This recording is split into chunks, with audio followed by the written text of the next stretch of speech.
dogs and cats living together, mass hysteria. Goonies never say die. God knows I want you, but you don't get to destroy who I am. The Night Rider. I'm a compulsive liar. That's rough, buddy. And use the power of the Matrix to light our darkest horror. Bring it. Hey everyone, welcome to another episode of the FanCast. Today it's Mike, Brian, and McKenna, and we're talking about... So official. What? I said so official. Yeah, it's a podcast. You didn't even get to say what we're talking about. Today we're talking about Ferris Bueller's Day Off. There, I said it. Incredible. One of the worst performances of my career, and they never doubted it for a second.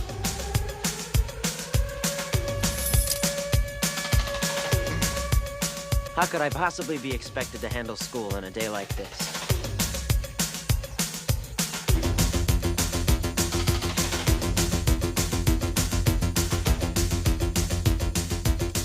This is my 9th sick day this semester. It's getting pretty tough coming up with new illnesses. If I go for 10, I'm probably gonna have to barf up a lung. So I better make this one count. Thank you, Brian. I respect that. Moving on. Well, that was a great movie. Let's end the podcast. Yep. We just came to say it's a movie that exists. Thank you all for watching it. So it's a New York minute right there. Who watched this? Dude, you should actually cut to the outro of the podcast. I'm going to. 2 seconds. So Mike, were you the first one to watch this? I forgot. When did you watch this? When I first watched it, it was either 2011 or 2012, and I was sleeping over at my friend Shay's house, and we were with another friend. I'm not the gonna Magic say Pretzel Man. Yeah, the Magic Pretzel Man. So yeah, we're sleeping over at his house, and I was like either 10 or 11 at the time, and one of our other friends, he came. You were 10 in 2012? It was either 2011 or 2012, and my other friend, he showed it to us, and it was like really late at night. We watched it. I enjoyed it. I don't remember what Shay thought, and and then several years later, I watched it again when I was visiting my mom and sister, and I think I watched it like 5 times in 1 week because I just fell so much in love with it. It's probably my favorite 80s movie of all time. I came towards it. I think it was on Netflix in 2014. That's when I started watching. It was kind of like a bucket list item, along with Blues Brothers and all these other films. And I really enjoyed it. The first time I saw it, I thought it was just kind of fun. But after watching it a couple times, it was like, this is a really good movie. You know, I really thought it was it really works on more than just a comedic level. You know, and Brian and McKenna, we just got to see it. That brings us to when we watched it a few days ago. And what do you guys think of it? General thoughts. First of all, that want to be a delinquent, get away with so much murder. Like, wow, just how everything plays out perfectly. I mean, obviously that's something that only happened in a movie, but they just do it so well that it's really fun and exciting. Yeah, that makes sense. For how crazy and realistic the movie is, it has one of the most accurate and real portrayals of like actual teen angst and teen issues since the first Karate Kid. Oh yeah. Like to rival the first Karate Kid. Like the scene where, Daniel just keeps throwing the bike into where he throws the bike into the dumpster, and the director actually made him do that over and over and over again. And some of that scene, he'd actually forgotten the lines and stuff, which is why he's stumbling through it. And, that scene at the end where the guy keeps kicking the Ferrari reminded me a lot of that scene from Karate Kid, and it's just the most real scene in the entire movie, and it's so beautiful to watch. Yeah. Wait until you watch Breakfast Club. Yeah, the Breakfast Club is way more drama oriented, but I do love this. I think it's a lot more clear in this Isn't the version. rich girl in Breakfast Club like abused or something by her father? That's another character. John. This Yeah. isn't about Breakfast Club. This is about Ferris Bueller. They did one Yeah, about but it's Breakfast the Club. director, so if Yeah, but didn't you guys do one about Breakfast Club already? Yeah, but we could talk about it. Well, you know, it's okay because it's the same director, and they both movies take place in the same high school, which well, yeah. John So Hughes kind of has his own cinematic universe in it of itself. I think we Can even we talked just- about this too. yeah, we All could. right, no, we need to talk about the fact that his lie got so big, how everyone was just so concerned, like the entire world, and how they in one day were able to put Save Ferris on the water tower. What? Yeah, And no in the newspaper. government on Earth moves that fast. I mean, if you care so much. And- Like, if it moved at the speed of the DMV, they wouldn't have Save Ferris on there by next Christmas. well, if the DMV was a significant part of the film, they would flash forward to like 5 months later, and they would say "Save Ferris" on their board, most likely. I just couldn't get over the fact that they were just like, Save Ferris, and they went around to school with a can, and then there was like the nurse who interesting who showed up, and then all like the plants and everything people left them, and newspaper that was like community rallies around sick youth. Yeah, and the digital sign on top of the baseball stadium. Yeah, I think it was like, I don't know. It's a little unrealistic, but it plays to its it plays to its strengths. So, but I was interested in. Unrealistic. It's just great how they play it off. I was interested in talking. I was thinking of what Mike was saying about like John Hughes. Like this came after Breakfast Club, correct? Yes. So yeah, John. Everyone just loves him so much. He just writes and writes and writes and writes, like, or did basically in the 80s, and just pretty much comes up with these ideas. He writes like he's running out of time. Well, he actually writes like all these ideas overnight, basically, and it was just interesting to see like these similar but different films. Like this one's way more comic. Like you see a little bit of Planes, Trains, and Automobiles in there. You see a little bit of National Lampoon's Vacation, but you also see a little bit of Home Alone and Breakfast Club. It's like the best of all of his films kind of combined into one. Yeah, it's got a little bit of everything in I thought it was funny that in 1 minute he wanted to marry his girlfriend, and the other minute he's like, maybe I should dump her since she'll still be in high school next year.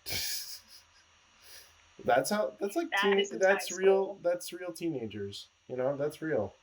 It's funny. Yeah. That's what I said. I said if that isn't high school. I've seen it. no matter I've seen it right in front of me. Yeah, the movie's another example that no matter how incredible your situations are, you should always strive to have humanistic characters. You should always have. Oh yeah. You should always have real human characters, no matter how crazy what you're writing is. Which is another. You should make robots.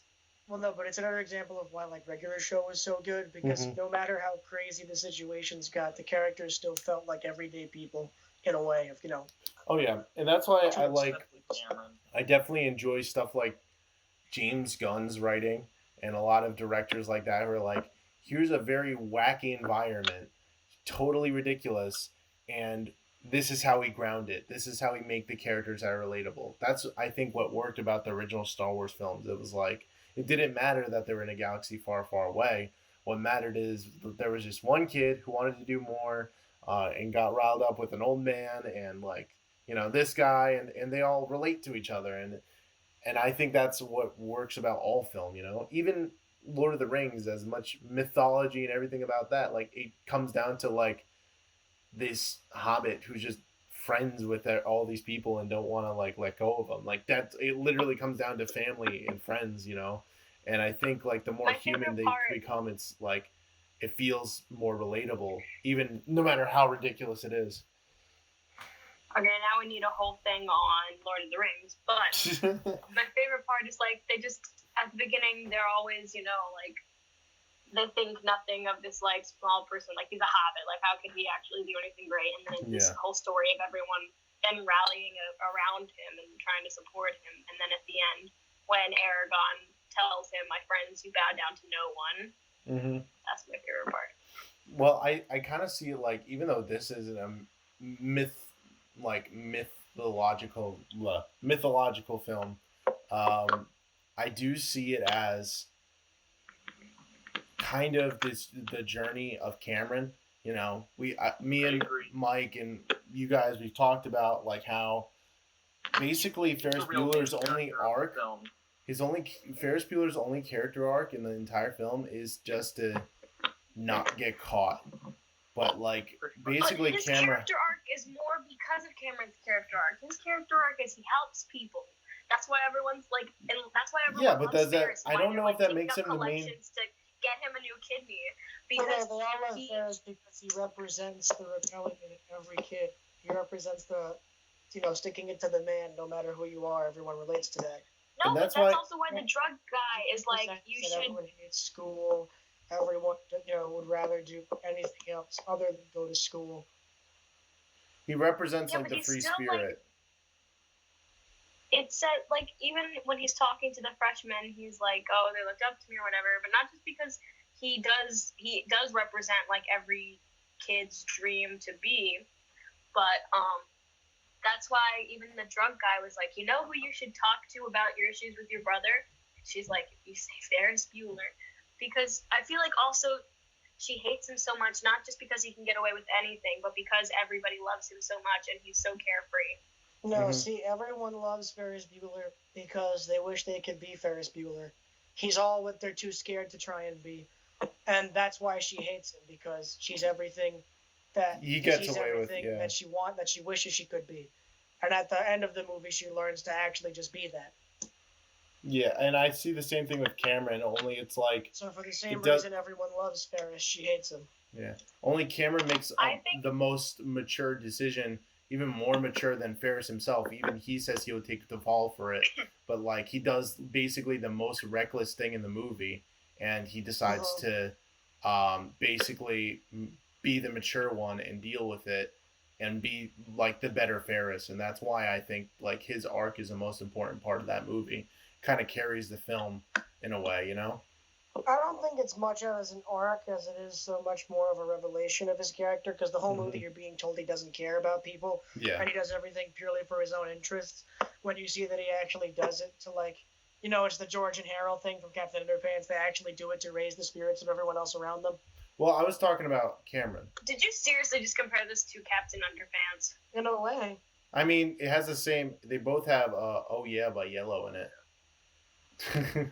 So it could be inspired by it. I agree with the fact that, like, he likes to have a carefree attitude, but Cameron does actually mean a lot to him, which is why he also knows that because of his hard home life, like, it would be so much worse on Cameron if his father knew that he was the one who wrecked the car, that he was just like, "I'll take that off of you. I don't want to make things worse for you," because he already knows how miserable Cameron is and that most of his illness is just kind of psychosomatic. And can I also say that you never see Cameron's parents at all in the movie, but like their effects on his life are so predominant that it affects it like entirely. And I think they go the extra mile. Like Breakfast Club does that more, where it's you only see the parents basically once and they barely talk, but it's all the effects on their lives. And I'm like, it's great in that movie, but it's so focused in this one. It's like.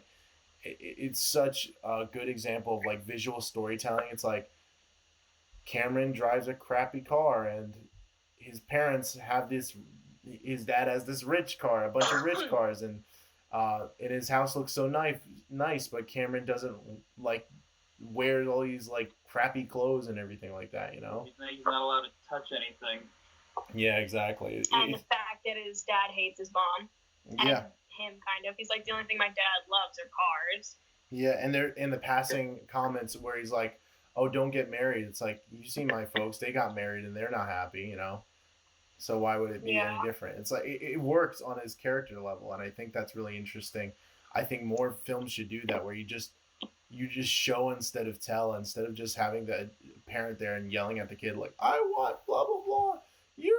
I'm an abusive parent.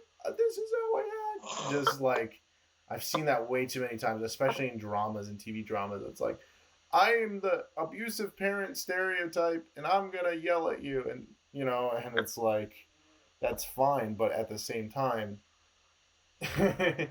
showing the effects of it, I don't know, it works for the character. What can I say? Because also a lot of times parents don't realize how they are, how it affects people. So even if you don't know what the parents are showing, but just how it really impacts a kid, it's much more powerful. But some people can take being yelled at. That's not an issue. But some people, it's like you say something and it hurts the kid. Oh yeah, and So like it's Cameron, different for everybody. Cameron internalizes everything. That's the thing. Like, that's his character, basically. He internalizes every single little thing. Yeah, I think also, John Hughes has a little bit of a deception of Chicago, just period. Like, Oh yeah. he can never Shermer escape. High It's like School. the same high school in every single one of his films. An abandoned high school he films everything in. Did you guys know this? Home Alone, the inside of the Home Alone house is not a real house. It was built inside of the gymnasium inside of the school from Breakfast Club and Ferris Bueller. They just Wait, used are it. you serious? Yeah, they just use it as a set and everything. That abandoned high school So- is pretty much where they use everything. So the same place where Bender was throwing a basketball around looking for, quote unquote, looking for a scholarship. That's Wow. that's where the wet bandits were hurled paint cans at. That's amazing. I can't imagine building a set like that, like an entire house inside a gymnasium. That like blows my mind. It is. It's such a cool The, concept. yeah, the library now that they used for Breakfast Club is just like a storage warehouse or something right now, I think. Can I also say, just like in general about the films, it's like, I think every time I watch it, I take something new away from Breakfast Club. I mean, not Breakfast. Ferris Bueller. I always take something new away from it, and each time I With agree. any good movie, you should be. With any good movie, you should find something new to appreciate about it every time you watch it. 100%. It's And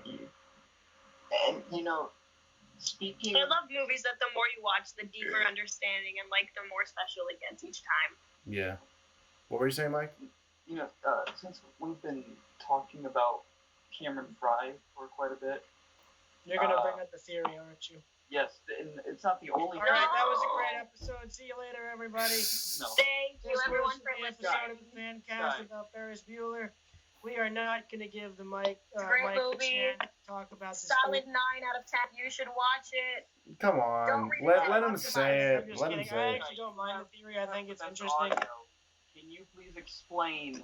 I think it's only Theory. interesting as a theory. I don't think it's interesting as an actual point about the movie. Mike's No, throwing I me think under the it's bus to saying- explain it. Okay. Nope. I don't believe the theory. It's interesting to think about. Yeah. For a lot of people, like, if you don't know, it's basically Cameron is the only technical real person in the movie, and that like Ferris is a figment of his imagination and who he aspires to be like, and it's basically like an imaginary friend to him and helps him cope with his parents. It's interesting, and I don't know, Ferris Bueller is a catalyst for him to be a better person, but it doesn't necessarily means he's not real. That's what I would say. Well, again, that just goes back to the concept that Ferris Bueller represents something fundamental about everybody. He's something that everyone wishes they were. So that's just a bigger extrapolation of that just to Cameron's character. Yeah, exactly. It also kind of rejects the notion of what it does to the principal character, what it does to his sister, what it does. Yeah, it rejects the impact in a bit, but it still works in some sense, but not really. What do you think, Mike? I pretty much agree with you. I just thought it must be brought up because in almost every single discussion that I've had with about Ferris Bueller with almost everybody that I've actually watched it with, it's always brought up in some discussion.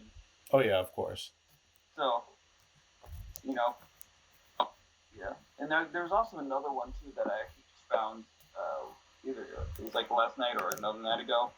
Mike, we're gonna take a quick commercial break, and we're gonna talk about the next theory right after this. The following announcement has been paid for by Morning, Noon, and Night.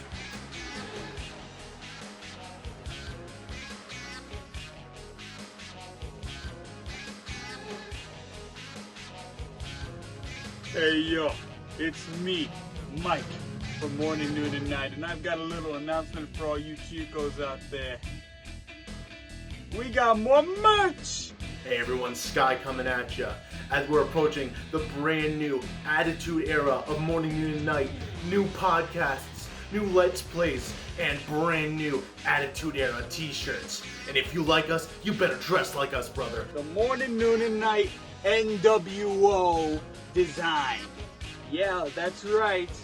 Get your new NWO Morning, Noon, and Night t-shirt right now, okay? I need the money.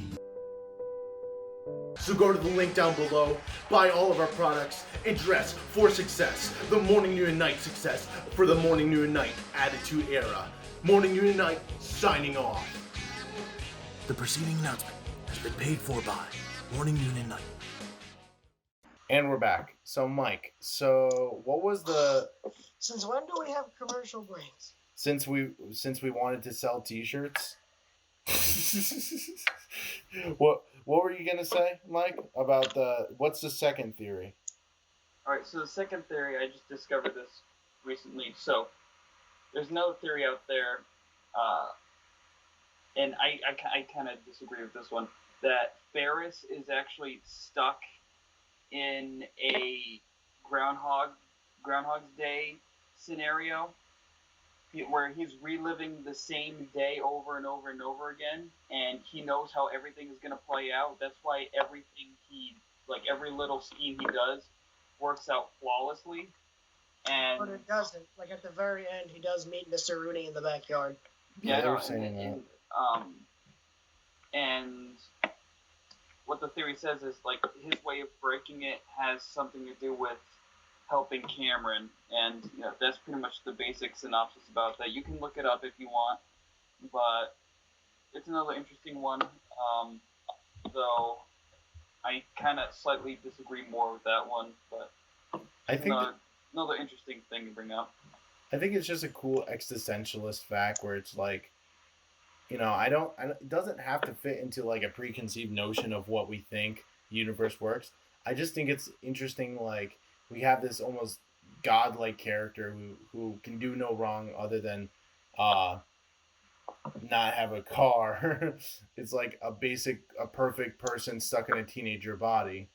And, and just seeing that as a catalyst for people's, what we were saying earlier, kind of more of that. And people are just trying to fit into different theories. And I'm like, it just works on its own. It works for what it is, and I wouldn't really do anything with it. That being said, they've, for years, apparently they had working a sequel for it for when Ferris Bueller is an adult, and I'm like, and it got canceled multiple times, and I just don't want to see it. I don't think that's a good idea. They tried to make a sequel TV show to it, and that failed. That's not a good idea. That's just... No, Ferris Bueller isn't meant to be like Dennis the Menace. It's self-contained. I don't know. The only thing is, I would have liked if it ended since his sister finally helped him, and it was like, she was good with him being him now. Because she helped him, I'd have been like, yo, Mom, I think that whatever I got, she's catching, and she's not feeling too great, and I would have helped her then. That would have been funny. What makes her mad is that it works out for Ferris, but if she tried, it never would have worked out for her. So I would have tried to help her work it out where she got to stay home and do whatever she wanted. Speaking of endings, this is a funny question that gets asked to the cast and crew and the writers all the time. What do you guys think happened after Cameron's parents came home? He I don't know. He probably got killed. Like, actually, I think he got disowned. I yeah, always like picture kicked him out. getting like kicked out. And I then could see maybe, that. See, I picture like a screaming, annoying man, and then Cameron just not caring anymore. Like, Yeah. and being like, you know, you have a kid and a wife that you're supposed to love, and you only love your car. I don't even care. I don't And think plus he he's would have going to changed college his parents, anyway, though. So Like, it's not like he was gonna live there much longer. that is true. I don't it know. wasn't like his parents were going to pay for his college, so they can kiss college goodbye. Yeah, who was it? I No, think it his was mom might still pay for it because his dad doesn't like his mom, but his mom loves him. I think his actor. Well, we don't know that. Actually, I don't know about that because in the beginning of the movie, when we're first introduced to Cameron, and Ferris calls him on the phone, he actually asks him, "Is your mother in the room?" And he says, "No, she's in this place. Unfortunately, she's not going to be there for long." So Yeah, he doesn't like his mom either. yeah, he doesn't like his mom either. Yeah, I don't so know. I think he could be adopted. That's my theory. That's my new theory. I think he's adopted. Hates them fighting. I don't know if he necessarily Okay, hates so his mom. think of it this It just way. might be the dynamic between the two of them that This like bothers him so much. This is my theory. Their parents are rich.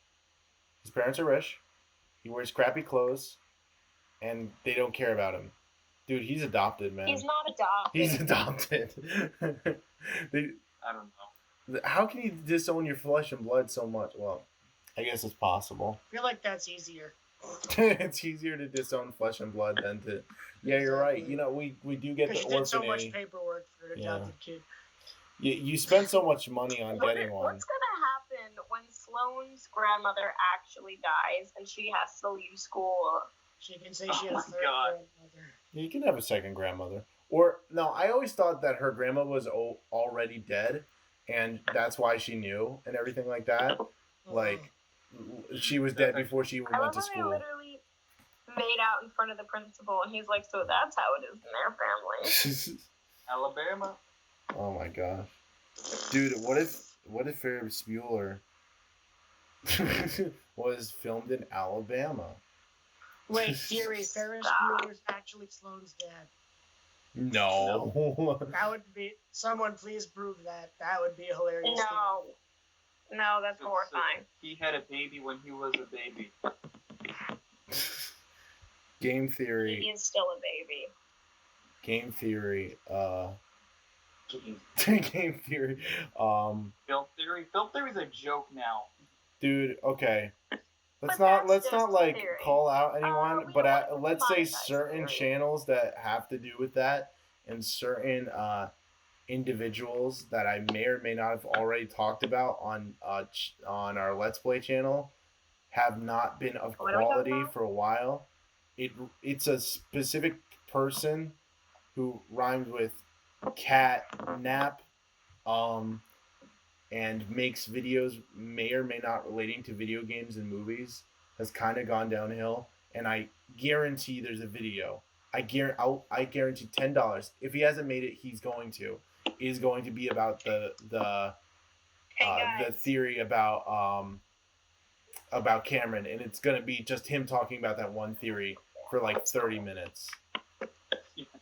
Like, I'm not even joking. It will literally be like he'll start the video. It'll be like this. It'll be like, whoa, oh, I love being in the 80s. It's so cool. What?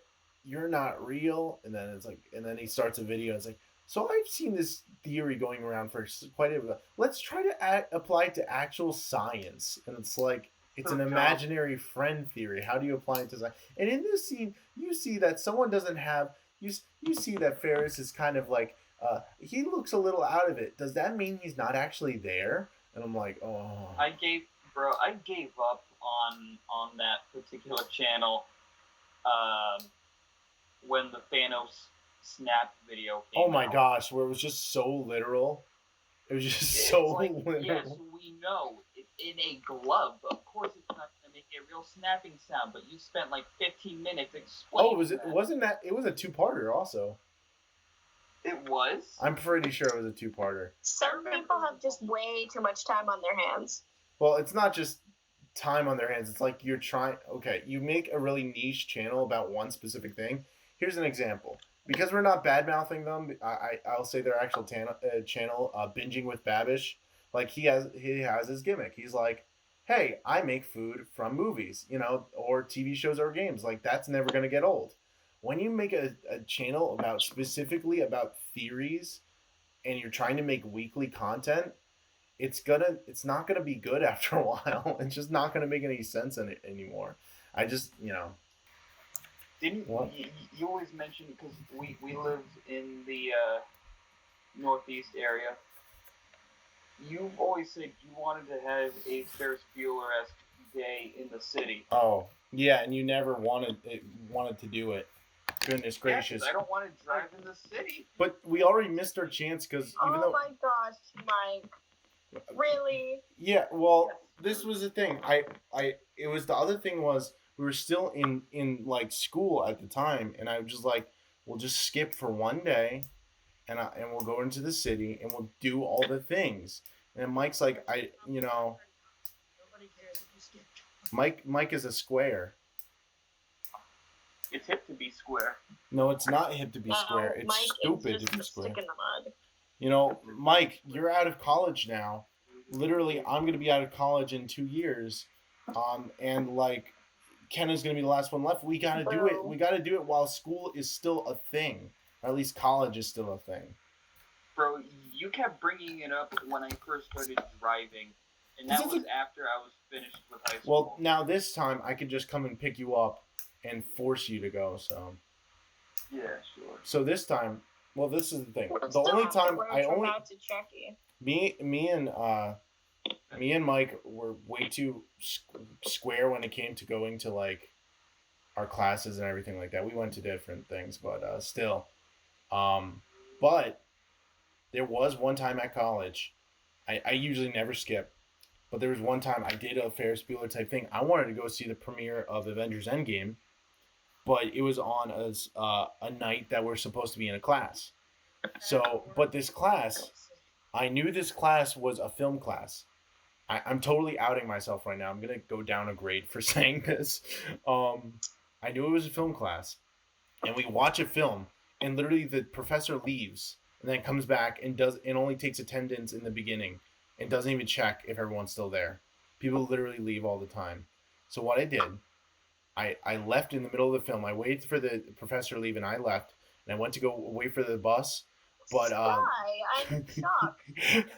But it was worth it. It was worth it. But basically, my roommate also left, and he went to a Starbucks, and he ran into the professor, and it was like full on like oh no. And he texted me. He's like, she's still at Starbucks. Don't go to Starbucks. I'm like, so I just left right then and there and went to the movie theater, and like literally. But this is the best part. Literally, so my professor saw my roommate. Like, it looked him in the eye and just left. And guess what? And this is the difference between school and college. He still got an A in that class. They don't care. They really don't. They literally don't care. Professors don't care. They're like, be here, do it, do not. It's like, I literally just put on a movie for the rest of the day. You're paying money to be here, so it's like your issue. Yeah, I think the closest thing I ever had to a Ferris Bueller day was in 7th grade when I first went to the New York Comic Con for the first time, and I think this was in 2012, and I skipped school. I don't remember if it was for 1 day or 2 days. It was 1 day. It was on a Friday. Went to the city, went to Comic Con, had a great time. Went there for both days, and back. If New York Comic Con ever like opens up again, don't go on a Saturday. It's literally the most cluttered it can ever be.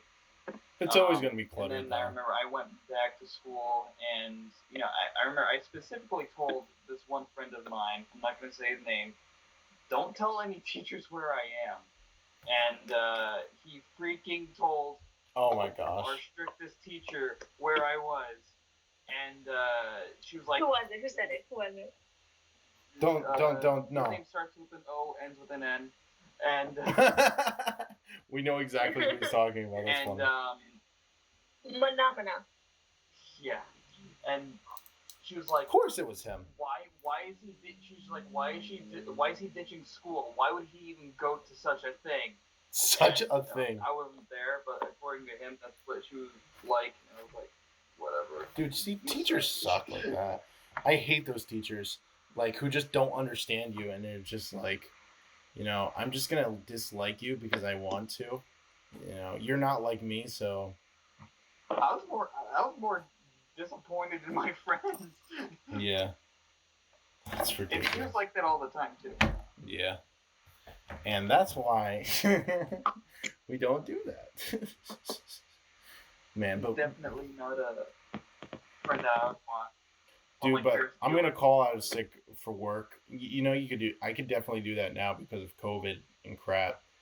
Like they do not want me coming if I do that, but the thing is that's the opposite. It's like everyone wants to get out of school with Ferris Bueller. For like, this is the other reason the sequel with a job wouldn't work. It's like taking off of work, people want to get money. If anything, you want more hours, I don't think it's not like, oh, I got away with it. It's more, man, I could be making money right now instead of going to a baseball game, I don't know. That's how I see it. Yeah, because school sucks, and that's it.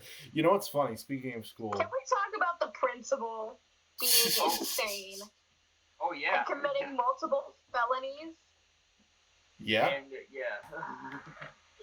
we all know in real life, I don't think any principal would be obsessed as Principal Rooney.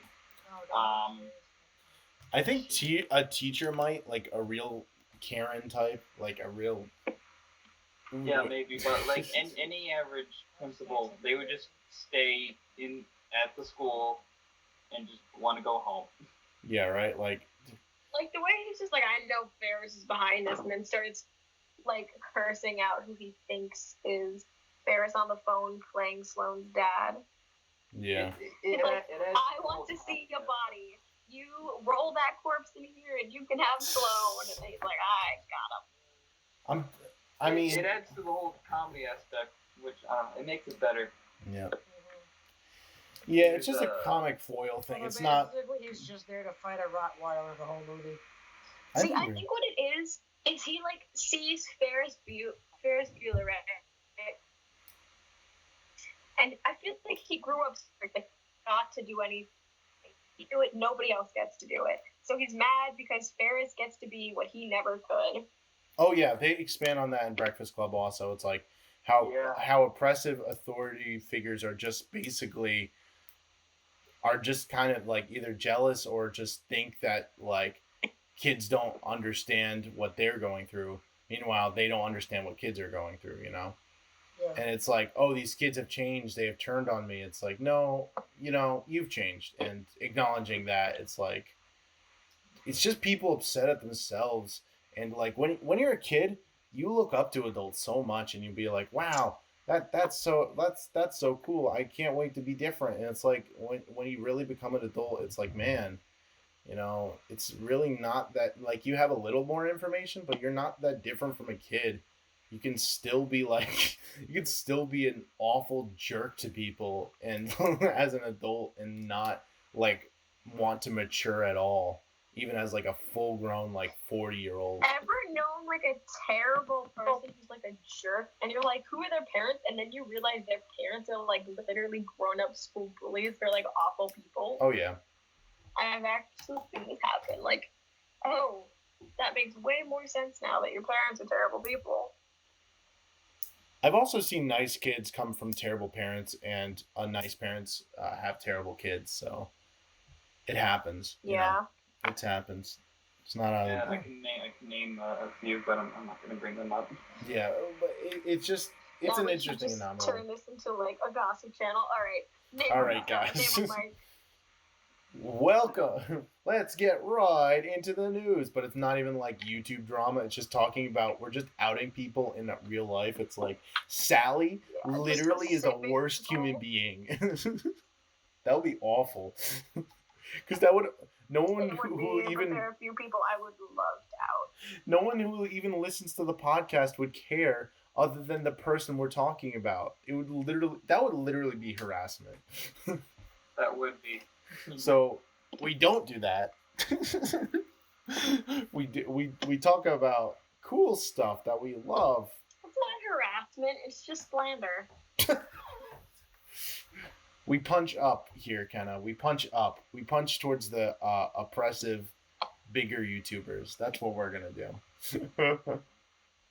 Well, I don't think we really have anything else to say about Ferris Bueller. I think we pretty much covered everything. Any final thoughts or opinions that you want to share before we close out? It was a really great, enjoyable movie, and I definitely recommend watching it. What were you saying, Brian? It was just a fever dream. Oh my gosh, Kenna, Brian, one at a time. Okay, Brian, go. I just said it. Say it again, because Kenna was talking over you.